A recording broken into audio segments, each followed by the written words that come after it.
Si vous composez dans Logic Pro au piano et qu'au bout d'un moment, vous avez trouvé votre grille d'accords, ça peut être une cadence de 5/1, ça peut être un enchaînement de plusieurs accords, peu importe. Donc ici, ma grille, je l'ai notée dans les notes en cliquant ici dans Logic. Donc j'ai 3 La mineur 7, 2 Fa 6, 1 Fa mineur 6 et 3 Do majeur 7. Donc au bout d'un moment, quand vous avez pas mal de pistes, ça peut être intéressant d'avoir votre grille directement nommée. Vous voyez, sur les régions, ça permet de se repérer plus facilement dans le morceau.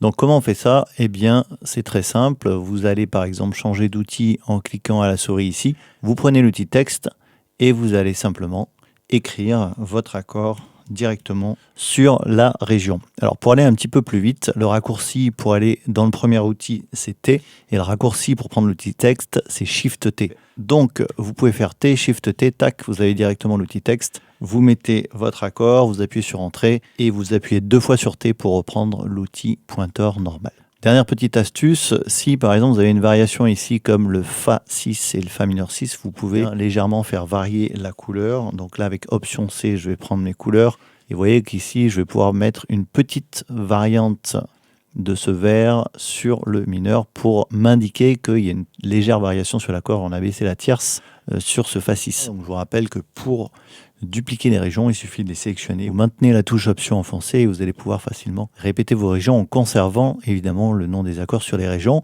On pourrait fusionner tout ça avec J, mais vous voyez qu'on perd le nom des accords, donc c'est un petit peu dommage. On va faire Commande Z pour revenir en arrière. Donc là, ça me paraît assez lisible et quand on travaille, eh bien, c'est assez intéressant d'avoir l'accord directement écrit sur la région, puisque quand on est en arrangement, si on travaille sur une autre piste, eh bien, on sait exactement les notes qu'il y a dans l'accord qui est sur la piste du dessus ou du dessous. Voilà pour la petite astuce du jour sur Logic Pro. Si vous avez des questions sur le sujet, n'hésitez pas et moi je vous dis à très bientôt pour de nouveaux tutos sur Logic Pro.